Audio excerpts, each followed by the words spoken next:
1050년에 있는 예레미야 1장 1절에서 10절에 있는 말씀입니다. 예레미야 1장 1절에서 10절에 있는 말씀, 구약성경 1050년에 있습니다.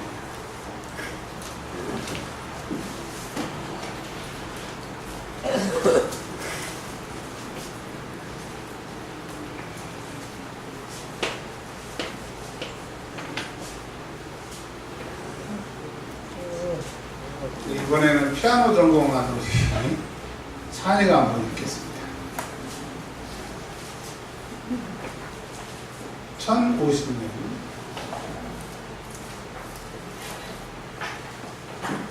베냐민 땅 아나돗의 조서된 중 hilkiya의 아들 예레미야의 말이라. 아몬의 아들 유다와 요시야가 다스린 지 13년에 여호와의 말씀이 예레미야에게 임하였고, 요시야의 아들 유다의 왕 여호야긴 시대부터 요시야의 아들 유다의 왕 시드기야의 11년 말까지 그 5월에 예루살렘이 사로잡혀 가기까지 임하니라.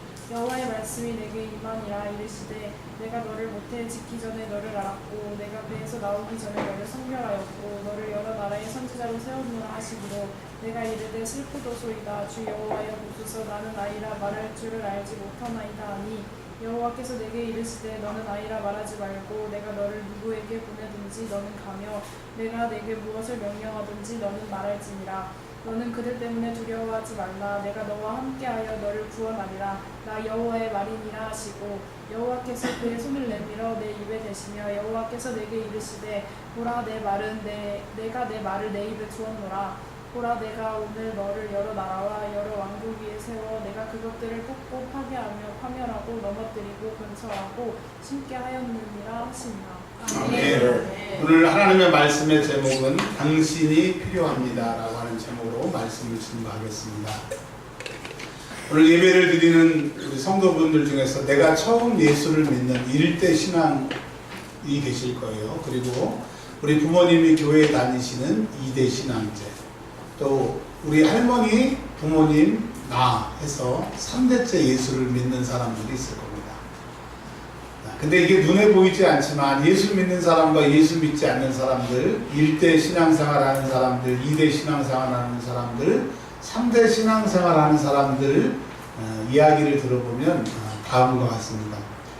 저희가 신학교에 갔더니 너는 성골이냐 진골이냐 해골이냐 그래서 그게 무슨 말이냐 했더니 아버지가 목사님이고 아버지가 장로님이면 성골입니다.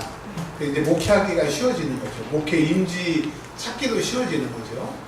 그런데 이제 그것도 저것도 아니고 장로님도 없고 목사님도 없고 아는 사람이 없으면 그렇지만 자기를 위해서 기도해주는 부모님이 계시는 사람들은 진골입니다. 그러니까 부모님들이 이제 기도 동역을 해주는 사람. 근데 어떤 사람 우리 동기 중에 보면 자기가 처음 예수 믿고 부모님은 절대 신학교 못 가게 하고 기도해주는 사람도 없고 그런 사람들을 해골이라고 하는 해골. 자, 이제 신학교를 다닐 때 잘 몰라요. 그리고 이제 임지에 가서 교육전도사를 시작을 하는데 이제 제 얘기를 좀 말씀드릴게요. 제가 교육전도사를 7년을 한 교회에서 했는데 나갈 때 퇴직금을 줍니다. 그래서 제가 이제 700만 원 받았어요. 700만 원. 그래서 학교에 와서 나 퇴직금 700만 원 받았다 그랬더니 사람들이 막 신발장을 벗어서 막 집어 던지더라고요. 장난으로. 왜 그랬더니 교육전도사는 퇴직금이 없답니다. 그리고 많이 받아야 제가 그때 한 50만 원, 60만 원 이렇게 사례를 받을 테니까 그거 배봉이라고 해서 그거 2배 받으라고 하면 잘한 거예요. 근데 저는 이제 700만 원 받고 그 다음에 이제 성도들이 그동안 수고했다고 한 300만 원 정도 줘서 근 1000만 원을 받아갔어요. 저희 집사람이 알아요. 그 얘기를 했더니 막 신발짝 던지고 난리가 났더라고요. 그런가 보다. 그러고 넘어왔습니다. 넘어왔는데 제가 학교 다닐 때 학교를 가려고 하면 권사님이 꼭 그런 얘기를 하셨어요. 희한하대요. 뭐가 희한하냐면 돈이 하나도 없는데 이 전도사님이 집에 오면 그 다음날 학교에 갖고 갈 돈이 생긴대요. 그런가 보다. 저는 이제 그렇게 살아왔습니다. 근데 이제 제가 부목사를 하는데 하여튼 제가 갈 때마다 그 교회가 생긴 일에 가장 부흥을 했고 교육자들 사례를 많이 주고 대우가 좋고. 근데 이제 제가 나오면은 그런 게 싹 없어지더라고요. 그래서 뭐 우연인 줄 알았더니 전임 전도사, 부목사, 교육 전도사 다 있어요. 근데 이제 제가 이제 그게 별로 감사한 줄 몰랐는데 요즘에 이제 제가 딸을 하나 키우지 않습니까? 딸을. 어느 날부터 기쁨이가 자기 얘기하지 말래요. 절대 얘기하지 말라고 그래서 얘기를 안 하는데 이제 부모님들 자식 키워봐서 아시지만 생각지도 않게 돈이 막 필요할 때가 많습니다. 뭐 한다고 그러면 뭐 한다고 그러면 돈이 하나도 없어요. 돈이 하나도 없어요. 근데 그 입에서 딱 돈이 필요하다 그러면 그 돈 내기 전에 하나님이 어떻게 하시든지 해결을 하시더라고요. 제가 뭔 얘기를 드리려고 하냐면 여러분 나를 위해서 기도해주는 부모님이 계심을 감사하십시오. 만약에 나를 위해서 기도하는 부모님이 안 계시다고 하면 내가 내 인생 하나님 앞에 맡기고 또 사랑하는 자녀들만큼은 그냥 마음의 생각만 해도 응답받는다는 게 산대잖아요. 그냥 생각만 해도 되는 거예요. 기쁨을 보면서 야 저도 복되다고 제 동기들이 이전사 참 부럽다고 이 목사님 참 부럽다고 그랬는데 저는 저희 딸을 보면 더 부럽고요. 저는 기도해야 되고 매달리면 하나님이 등록금을 주시고 해결을 해주셨는데 저거는 기도도 안 해요. 그냥 생각만 하고 입으로 얘기하고 하나님 주시고. 여러분 우리의 기도는 결코 헛되지 않아요. 우리의 신앙의 유산은 하늘에서 기억하십니다. 근데 오늘 성경 말씀에 보면 아나도 제사장의 아들 에레미야라고 하는 사람이 있었습니다. 많은 목사님, 전도사님들이 나는 엘리야와 같은 사람, 엘리사 같은 능력의 종이 되겠습니다. 모세와 같은 종이 되겠습니다. 라고 하지만 나는 에레미야와 같은 종이 되겠다라고 하는 사람은 한 사람도 없습니다. 왜? 에레미야는 별명이 눈물의 선지자였어요. 그가 선지자로 부음을 받아서 죽는 날까지 눈물 흘리다가 그의 생을 마감하게 된 거예요. 그러니까 주의 종으로 부름을 받더라도 눈물 흘리면서 고통 속에 주의 종을 하고 싶은 사람이 없으니까 에레미야 같은 사람이 되겠다라는 사람은 없습니다. 저희가 신학교 때 이런 노래 많이 불렀습니다. 보름받아 나서니 몸 대전까지 가오리다. 그러니까 대전 밑으로는 안 간다 이거예요. 안 간다. 그런데 이 에레미야는 일평생 하나님께 부르심 받아서 인간적으로 말하면 그의 인생이 망조가 됩니다. 오늘 그 얘기를 좀 들어보려고 합니다. 요시야라고 하는 남쪽 왕 때에 왕이 된 지 13년에 하나님께서 예레미야에게 말씀하셨습니다. 그리고 예루살렘이 멸망하기까지 남유다의 마지막 왕 시드기야가 포로로 잡혀가는 그 날까지 11년 말까지 하나님이 계속 예레미야에게만 말씀하십니다. 예레미야를 통하여 말씀하십니다. 근데 그 말씀이 좋은 얘기가 아니고요. 이스라엘이 망한다는 거예요. 너희들은 빨리 포로가 되라는 거예요. 빨리 항복하라 그러는 거예요. 좋은 메시지를 들려주시는 게 아니라 전하면 두들겨 맞는 얘기를 하나님이 예레미야에게만 말씀을 하시는 거예요. 여러분 하나님의 음성을 듣고 하나님의 소식을 듣는다는 게 좋은 거기도 하지만 그 하나님의 메시지를 세상을 향하여 믿지 않는 자들에게 전하면 박수 쳐주는 게 아니라 미친놈이라고, 저건 매국놈이라고, 저건 돈 받고 애어나는 놈이라고 얘기를 하는 거예요. 그러니까 하나님의 일은 세상이 환영할까요? 환영하지 않을까요? 여러분이 세상을 향하여 주의 일을 하는데 환영하고 열렬히 여러분을 칭송한다고 하면 그건 하나님의 일이 아닙니다.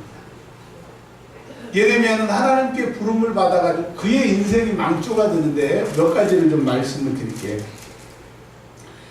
자, 하나님이 예레미야를 불러놓고 뭐라고 말씀하셨냐면 1장 4절에 여호와의 말씀이 내게 예레미야에게 임했다는 거예요. 하나님이 예레미야에게 이렇게 말씀하셨습니다. 인성 집사님 할렐루야. 할렐루야. 옷이 너무 예뻐서 불렀어요. 자, 저를 보시고 내가 너를 모태에 짓기 전에 너를 알았다는 거예요. 그러니까 이 세상에 보내기 전부터 하나님은 예레미야를 아시고 너를 이런 목적으로 이 세상에 보내기 위해서 작정을 하셨다는 겁니다. 그래서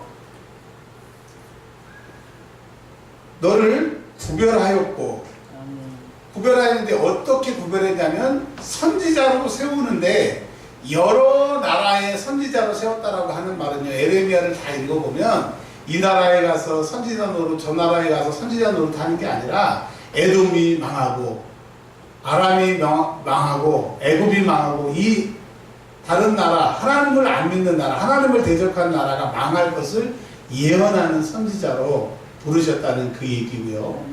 그리고 예레미야는 그가 선지자로 부름을 받는 동안에 하나님께서 뭐라고 말씀하셨냐면 너는 예언할 때 이렇게 예언해라. 예언하라는 대로 하나님이 다 예언하셨는데요. 예레미야의 가장 아픈 일이 이런 것이 있습니다. 성경을 읽어보시면 하나님이 예레미야라고 하는 선지자의 아내를 하룻밤 사이에 죽게 하세요.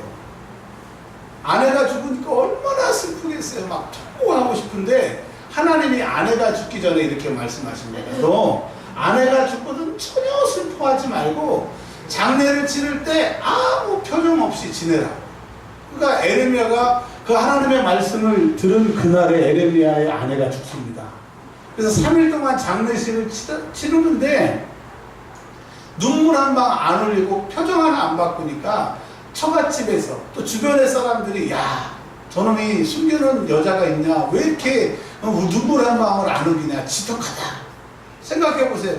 자기의 아내, 그렇게 사랑하는 아내를 하나님이 하나님의 심정을 알게 하기 위해서 아내를 빼앗아갔는데 절대로 울지 말라고 그래서 에레미야는 안 운다니까요. 왜 그러느냐? 이스라엘이 하나님에게는 아내인데 이스라엘이 하나님을 떠나서 이방을 섬기고 죽었다 이거예요. 하나님 편에서는 죽었다 이거예요. 그 이스라엘을 하나님이 바라보시는데 통곡하고 싶지만 통곡하지 못하는 그 하나님의 마음을 예레미야를 통해서 알게 하시고 이스라엘에게 전하게 하시려고 예레미야는 하나님의 선지자를 부름을 받아서 영광을 받고 부귀와 영화를 누린 게 아니라 아내가 죽었는데도 울지 못하도록 하나님의 명령에 순종했다.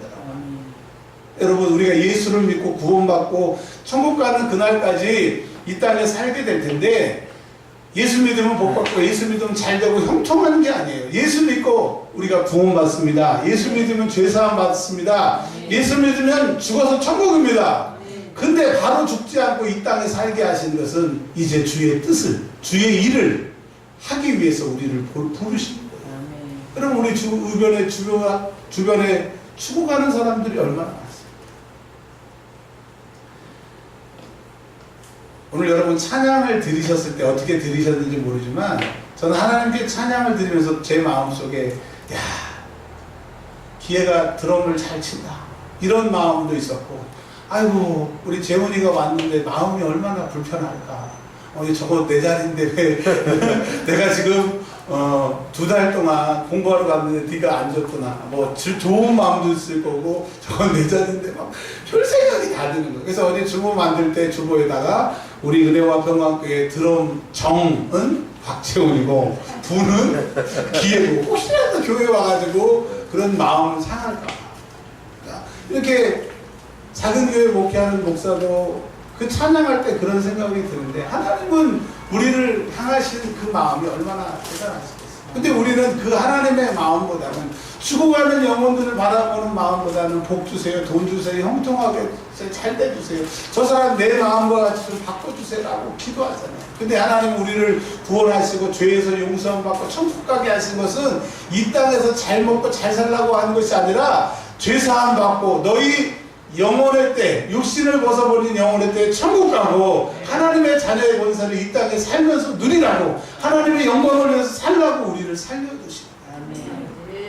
에레미야는 차라리 선지자로 부름을 안 받았는 게 좋았는데 하나님이 그를 복중에 짓기 전부터 구별하여서 그를 선지자로 삼아주신다.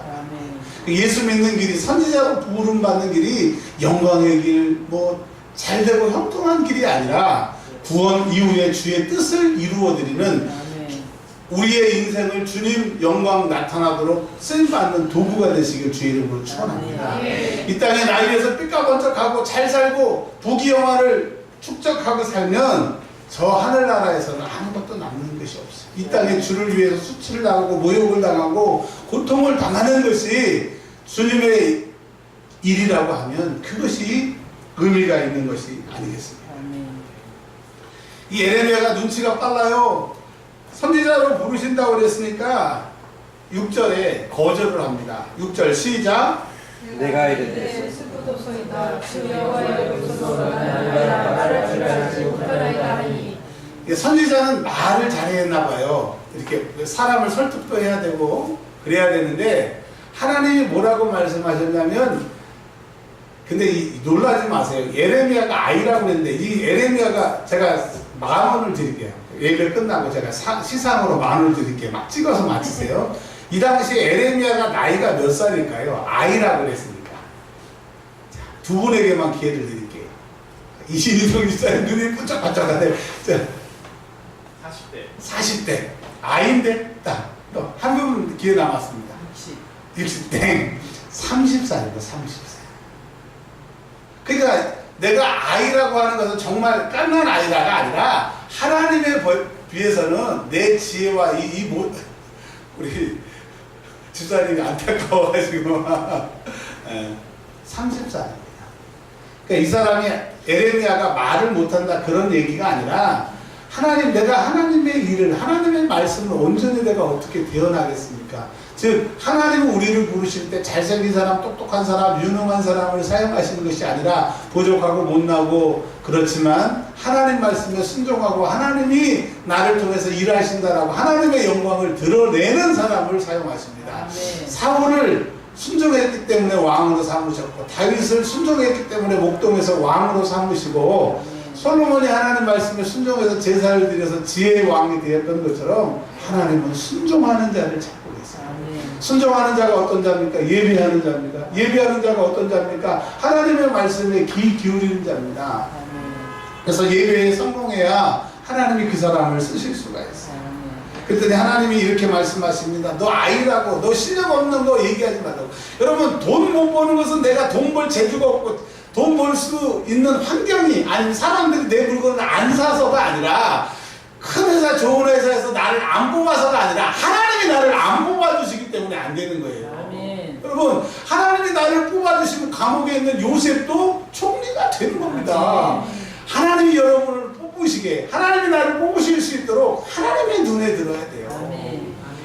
재벌 3세가 있었습니다. 근데 예쁜 아가씨가 자꾸 재벌 3세 눈앞에서 와짜와짜 해가지고 눈에 뽑혀가지고 결혼하면 그 재벌 3세의 재산이 자기 거가 되는 거예요. 하나님의 눈에 뽑히는 사람은 하나님의 모든 것이 자기 거가 되는 거예요. 그래서 하나님의 눈에 뽑힌다는 건 어떤 사람이냐? 하나님의 마음에 들어야 돼요. 하나님의 마음에 드는 사람이 어떤 사람이냐? 하나님의 심정을 아는 사람이라고. 하나님이 왜 예레미야를 보냈느냐? 너희들이 이제 망한다 이거야. 망하는데 70년 후에 정신 차리고 돌아올 테니까 빨리 이 망하는 게 돌이킬 수 없기 때문에 하나님께 회개하고 70년 동안 철저히 하나님께 돌아오라고 하는, 앞으로 70년간의 그 계획을 말씀해 주시는데 이스라엘 사람들은 콧등으로도 않는 거예요. 7절에 여호와께서 내게 이르시되 너는 아이라 말하지 말고 내가 너를 누구에게 보내든지 너는 가며 내가 내게 무엇을 명령하든지 너는 말할지니라. 그러니까 예레미야, 너는 누구를 만나든지 어떤 사람을 만나든지 만나게 하는 사람에게 내 말을 전하라. 예레미야가 이제 이 말씀대로 왕에게 또 대신들에게 이웃나라 사자들에게 얘기해가지고 두들겨 맞고 감옥에 갇히고 불에 갇히고 그 모진 고통을 하는 거예요. 여러분, 우리가 예수 믿고 구원받고 하나님이 우리를 하나님의 백성 삼아주시고 은혜 받게 하신 것은 우리의 입을 열어서 죽어가는 영혼들에게 전도하라고 하는 거예요. 여러분, 우리가 교회가 이제 10년, 내년 10년이 돼가는데 우리가 전도하려고 하니까 돼요, 안 돼요? 이렇게 해보고 저렇게 해보고 뭐 사준다고 그러고 별거 해도 안 돼요. 기도하니까 돼요. 어떻게 하든지 전도해보려고 우리가 천교인이 헌신서약서 써놓고 막 13주 남았는데 어떻게 하나 막 마음 졸이니까 하나님이 그 마음 보시고 그냥 보내주시는 거예요. 아멘. 목회도 그렇고요, 삶도 그렇고요, 하나님이 하셔야 돼요. 신앙의 선배들이 그런 얘기 하시더라고요. 하나님이 하셔야 돼요. 근데 쉽지 않겠어요. 하나님이 하셔야 됩니다. 아멘. 여러분, 성경에 보면 너희는 때를 얻든지 못 얻든지 말씀을 전파하라고 되어 있는데, 원어에는요 너희가 때를 얻든지 없든지가 아니라 때를 만들어서, 아멘. 때가 찾아오면 전하고 때가 없더라도 그 때를 만들어 가지고 주의 복음을 전해야 돼요. 어떤 사람에게 복음 전하면 좋아하는 사람도 있고 싫어하는 사람도 있고 별소리를 다 합니다. 근데 여러분, 내가 그 사람에게 예수 복음 증거해서 그 사람한테 멸시를 당하고 싫은 소리를 들을 때 예수님은 나를 보시고 내가 너를 뽑아야 돼. 세상 사람들은 다 사람들에게 좋은 얘기하고 예수 믿으라는 얘기 안 하고 지옥 가라는 말이나 다름없는 얘기하는데, 너는 저 영혼 살리기 위해서 내 마음 알아서 나를 친구하는구나. 저 영혼을 정말 불쌍히 여기는구나. 내가 너 찍었다. 내가 너를 뽑았다. 주님이 그러실 거예요. 여러분, 우리가 배움이 있습니까? 지식이 있습니까? 끈기가 있습니까? 뭐가 있습니까? 우리가 하나님 앞에 뽑힐 수 있는 하나, 요셉이 감옥에서 뽑힐 수 있는 거 그 하나, 뭐예요? 말도 안 되고 기가 막힌 상황에도 하나님을 원망하지 않고 그분의 살아계심을 믿고 기도하고 그분의 도우심을 구하니까 13년 후에 정확하게 하나님의 계획하신 때에 요셉을 건졌던 것처럼, 여러분, 우리의 인생 우리의 힘으로 안 돼요. 하나님이 도와주셔야 돼요. 하나님이 우리를 도와주시려고 하면 하나님의 눈에 띄는 행동을 해야 되는데, 누굴 만나든지 예수 이름 증거하세요. 우리가 예수 이름 증거하다가 핍박받으면 주님이 그래, 네가 내 기뻐하는 일 하는구나. 주님께 우리가 눈의 여김을 받게 되는 거예요. 우리가 한 주 동안 많은 사람과 대화하고 많은 얘기를 하면서도 예수 믿으라고, 예수 생명이라고 얼마나 그런 얘기를 합니까? 이번 주간에도 여러분 계속 예수 내 구주, 예수 내 구주, 예수 보여, 예수 보여, 예수의 피로 죄사함 받았는데 계속 해보세요. 여러분을 막고 있는 어둠의 세력들이 떠나간다. 하나님께 나가기를 방해하는 천사들, 우리가 죄를 지어서 못 가게 하는 그 천사들이 길을 비킨다라고 하는 거예요. 하나님을 봤다는 것, 하나님의 은혜를 받았다는 것은 하나님의 능력이 나에게 임한다는 거예요. 그 능력이 내 주변의 문제를 해결하게 하는 거예요. 능력을 왜 받아야 되느냐? 안 되는 것을 되게 하기 위해서 능력을 받아야 되는 거예요. 그 능력은 하나님밖에 주실 수 없는 거예요. 그 능력을 아무한테 주는 게 아니라 사모하는 자에게, 내가 하나님 이 능력 주셔서 잘 먹고 잘 사는 게 아니라 정말 남은 생에 주를 위해서 살아보겠습니다. 하나님 나를 좀 써보세요. 우리 교회에 여러 가지 봉사직들이 있습니다. 지휘자. 여러분 한번 지휘 한번 해보십시오. 10시에 오는 사람이 없어. 맨날 늦게 와. 그리고 연습할 때 보면 막 피곤해가지고 빨리 끝나는 표정을 막 보내. 그리고 막 화음이 아파가지고 혹 실수할 때는 그냥 막 지휘자를 막 째려봐. 네가 연습을 안 시켜가지고 이렇게 됐다고. 쉬운 일이 아니지 않습니까? 반주만 하는 게 아니라 집에서 연습하고 토요일에 연습하고.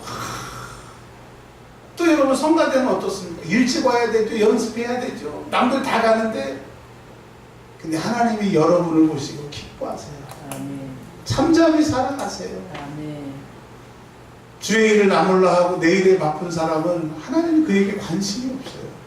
근데 내가 하나님의 일에 하나님의 관심을 갖고 누가 알아주든지 알아주지 않는데 이것은 주의 일이라고 일하는 사람에게 하나님의 시선이 머무는 거예요. 하나님이 이렇게 말씀하셨습니다. 나를 사랑하는 자가 나의 사랑을 입으며 나를 존귀 여기는 자가 내가 존귀 여겨주리라. 여러분, 하나님의 일을 하는 것이 어리석은 게 아니에요. 하나님의 일을 하는 게 미련한 게 아니에요. 그게 참으로 지혜로운 거예요. 다윗은요, 하나님을 붙들고 늘어졌더니 목동에서 왕이 된 거예요. 우리가 영적으로 왕이 될 수 있는 것은 하나님을 만나야 돼요.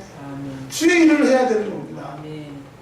이제 젊은 청년들도 있겠지만 저보다 연세가 많으신 어르신들, 우리가 이제 살아온 날보다 살아갈 날이 적은데 이제까지는 내 일을 위해서 내 삶 때문에 자식 키우는데 시간을 할애했다고 하면 이제 남은 생에 내 육신을 벗어버리고 영원의 때에 상 받을 수 있는 길은 주의 일을 하는 거예요.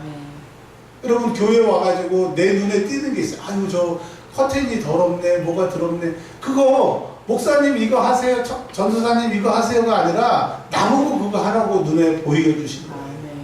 여러분, 이 교회는 하나님의 것입니다.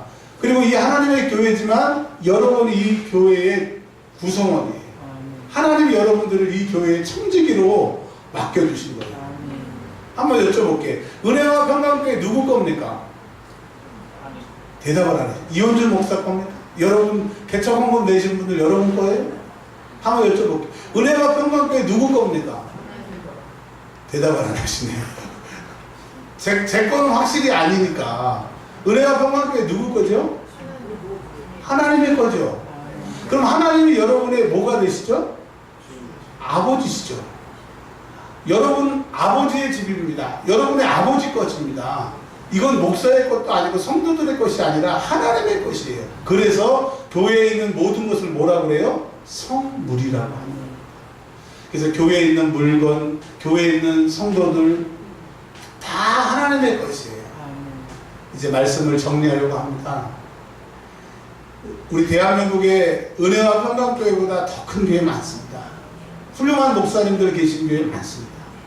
예배 장소도 성도들 숫자도 많은 교회도 많이 있습니다. 근데 하나님은 우리에게 우리가 태어나기도 전에 너희는 은혜와 평강교회에서 내일 하라고 하나님이 이곳에 심어주셨어요. 어떤 사람은 기쁜 사람도 있고 어떤 사람은 안 기쁜 사람도 있을 겁니다. 그러나 하나님이 우리를 여기 붙여주셨기 때문에 하나님의 일을 열심히 하는 사람에게 하나님이 그에게 관심이 있다라고. 우리 은혜와 평강교회는 하나님의 교회는 여러분이 필요합니다. 여러분의 기도가 필요하고 여러분의 헌신이 필요합니다. 여러분 남은 생에 주를 위해 헌신하다가 남은 생에 초계와 같이 태워서 주님께 영광 돌리는 저와 여러분 되시길 바랍니다. 우리 한 2분만 한 주간 동안을 위해서 기도하겠습니다. 특별히 수련회 다녀오는 청년들, 휴가를 시작하는 청년들, 직장생활하는 사람들 위해서 한 2분만 소리내어 기도합니다. 하나님 아버지 감사합니다. 저희들을 사랑하여 주시고 은혜와 평강교회를 통하여